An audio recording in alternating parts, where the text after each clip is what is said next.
A very cool and pleasant good morning to all of you my dear students. चलिए start करते हैं हमारा आज का ये क्लास, जिसमें हम लोग पढ़ने वाले हैं हमारे नेक्स्ट टॉपिक को, that is the types of respiration. Types of respiration में बेसिकली आप लोगों को जानना है कि रेस्पिरेशन जो होते हैं वो दो तरह के होते हैं, that is the aerobic respiration and the anaerobic respiration. कल की क्लासेस में हम लोगों ने ये डिस्कस किया था अबाउट कि रेस्पिरेशन का प्रोसेस क्या होता है, उसके क्या इंपॉर्टेंट कंडीशंस होते हैं, what is the main difference between the breathing and the respiration. और वहीं पर मैंने आपको ये बात बताई थी कि जब हमारे बॉडी में ऑक्सीजन का एंट्री होता है रेस्पिरेशन के प्रोसेस के थ्रू, ब्रीदिंग के प्रोसेस के थ्रू, जैसे ही ऑक्सीजन हमारे बॉडी में एंट्री करता है वो हमारे सेल्स में प्रेजेंट ग्लूकोज मॉलिक्यूल को तोड़ता है, ब्रेक डाउन करता है ग्लूकोज मॉलिक्यूल को, एंड देन आफ्टर दैट क्या होता है कि वो ग्लूकोज मॉलिक्यूल किस में कन्वर्ट हो जाते हैं, कार्बन डाइऑक्साइड, वाटर मॉलिक्यूल्स, और साथ ही साथ लॉट्स ऑफ अमाउंट में एटीपी को प्रोड्यूस करते हैं।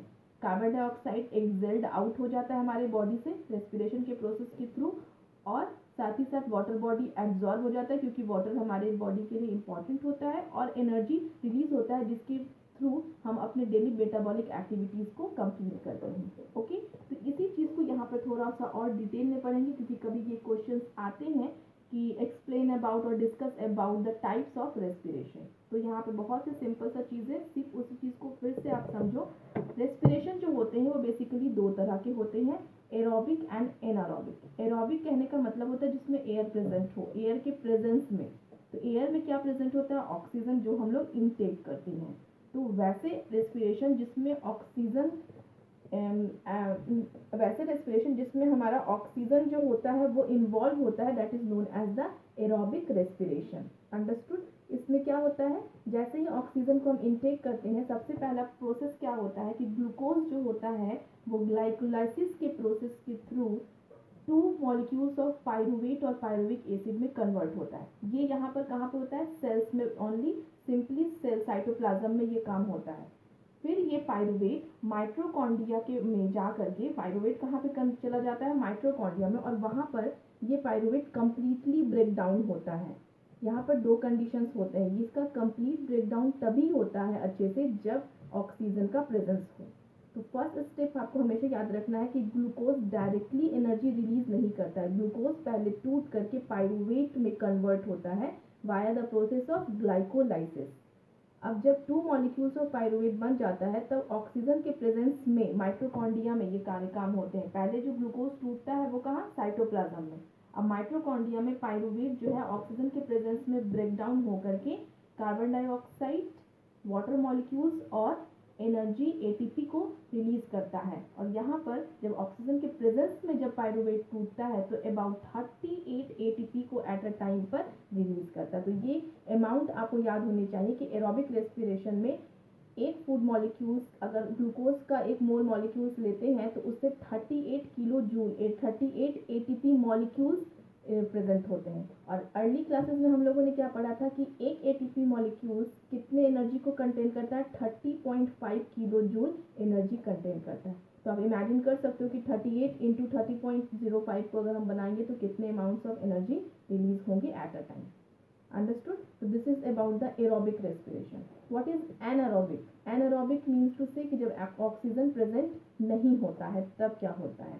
फर्स्टली तो सेम एनारोबिक रेस्पिरेशन में वही होगा कि ग्लूकोज जो है वो ग्लाइकोलाइसिस के प्रोसेस के थ्रू पायरुवेट में कन्वर्ट हो जाएगा, लेकिन इस केसेस में पायरुवेट को ऑक्सीजन नहीं मिल पाता है।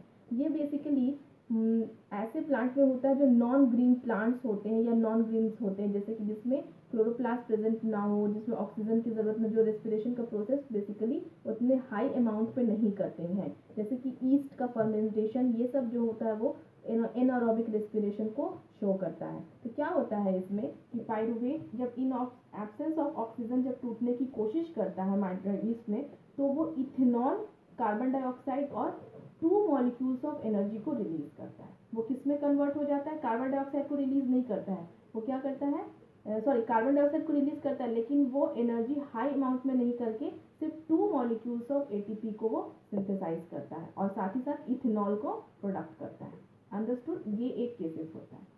यहाँ पर हम लोगों ने इन दो टाइप्स को पढ़ा, लेकिन एक ऐसा टाइप होता है कि हम ह्यूमन बींग्स में भी बिना ऑक्सीजन के प्रेजेंस के भी रेस्पिरेशन का प्रोसेस होता है, यानी कि एनर्जी का प्रोडक्शन हो सकता है। और it is the main question कि हम ह्यूमन बींग्स में या फिर लिविंग ऑर्गेनिज्म जो मल्टी सेलुलर ऑर्गेनिजम्स होते हैं जो कि एरोबिकली रेस्पायर करते हैं, यानी कि हमें ऑक्सीजन चाहिए ही चाहिए रेस्पिरेशन के प्रोसेस के लिए, लेकिन कभी कभी हमारे बॉडी में जब एक्स्ट्रा एनर्जी की नीड होती है तो हमारे मसल सेल्स में, जितने भी या तो थाइस के मसल्स हुए या बाइसेप्स के मसल्स हुए, उन मसल सेल्स में बिना ऑक्सीजन के भी क्या होता है, एटीपी का सिंथेसिस होता है। कब होता है इसको थोड़ा समझते हैं हम लोग। ये मैंने आपके जो नोट्स हैं उसमें एक नोट करके अलग से एक पैराग्राफ बनाया है इससे रिलेटेड। ओके, तो देखिए क्या होता है कि ह्यूमन बींग्स में या फिर कोई भी मल्टी सेलुलर ऑर्गेनिज्म जो कि एरोबिक रेस्पिरेशन करते हैं ऑक्सीजन के प्रेजेंस में, जब वो फास्ट एक्सरसाइज करते हैं या फिर कुछ हेवी वर्क करने पर हमें क्या होता है कि जब हम हेवी वर्क करते हैं तो हमें एक्स्ट्रा एनर्जी की ज़रूरत पड़ती है। तो एट दैट टाइम पे क्या होता है कि हमारे मसल सेल्स में पायरुवेट जो होता है वो किस में, बिना ऑक्सीजन के प्रेजेंस में क्या होता है, 2 मॉलिक्यूल्स ऑफ लैक्टिक एसिड और 2 एटीपी एनर्जी को रिलीज कर देता है। तो 2 एटीपी एनर्जी भी बहुत ज़्यादा इंपॉर्टेंट हो जाते हैं एट दैट टाइम पे जब हम हेवी एक्सरसाइज करते हैं, हमारी सांसें फूलती हैं जब, तो क्या होता है जब हम कोई भारी सामान उठाते हैं एक्स्ट्रा एनर्जी हमें चाहिए होता है, या फिर हम दौड़ते हैं तो एक्स्ट्रा एनर्जी हमारे थाई मसल्स को चाहिए होता है। तो एट दैट टाइम पे हमारे बॉडी में क्या होता है कि बिना ऑक्सीजन के प्रेजेंस में ही ये पायरुवेट जो होता है, पहले तो ग्लाइकोलाइसिस हो गया, ग्लूकोज पायरुवेट में कन्वर्ट हो गया, अब पायरुवेट जो है विदाउट ऑक्सीजन के प्रेजेंस में 2 अमाउंट ऑफ लैक्टिक एसिड और 2 एटीपी एनर्जी को रिलीज करके अपना काम कर लेता है। लेकिन क्या होता है, इसका साइड इफेक्ट क्या है कि जो लैक्टिक एसिड है वो धीरे धीरे हमारे मसल्स में एक्यूमुलेट होते हैं, जमा होना शुरू हो जाते हैं, और उस वजह से हमारे मसल्स में क्रैम्प्स पड़ जाते हैं। क्रैम्प्स पड़ना यानी खिंचाव, अचानक से आप देखोगे आपके बाइसेप्स के मसल्स में या थाइस के मसल्स में क्या होता है, पेन होना शुरू होता है, उठने बैठने में बहुत ज़्यादा पेन होता है। तो वो क्या है, that is the accumulation of lactic acid. एक साइड पे वो एनर्जी तो प्रोवाइड कर रहा है, लेकिन लैक्टिक एसिड के एक्यूमुलेशन होने की वजह से वो हमें पेन भी दे रहा है।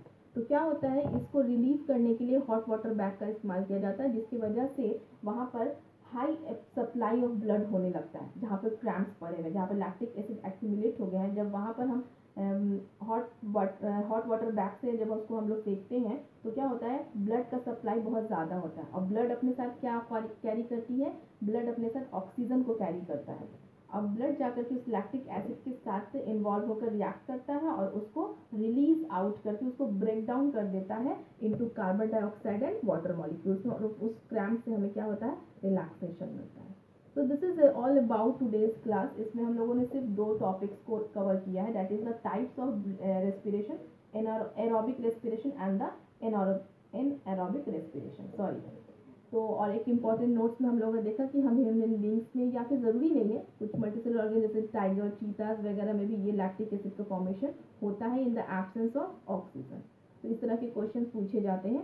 तो this is all about today's class. Next class में हम लोग स्टार्ट करेंगे रेस्पिरेशन इन प्लांट। यहाँ से हमारा मेन टॉपिक शुरू हो रहा है। अभी हम लोगों ने इंट्रोडक्शन देखा, what is respiration, what is breathing, ATP क्या होता है, एटीपी का सिंथेसिस क्या होता है, एरोबिक और एनारोबिक रेस्पिरेशन क्या होता है, ये सब कुछ हमने जाना। अब प्लांट में रेस्पिरेशन कैसे होता है, and then after that the most important one, human beings में रेस्पिरेशन का प्रोसेस कैसे होता है। ये 2 टॉपिक्स हम लोग पढ़ के यहाँ पर हमारा इस चैप्टर का ये पोर्शन भी कंप्लीट होगा। तो नेक्स्ट कमिंग 2 क्लासेस में हमारा ये पोर्शन भी कंप्लीट हो जाएगा। तो चलिए मिलेंगे हम कल नेक्स्ट क्लास में एक नए टॉपिक के साथ। Thank you so much, have a nice day.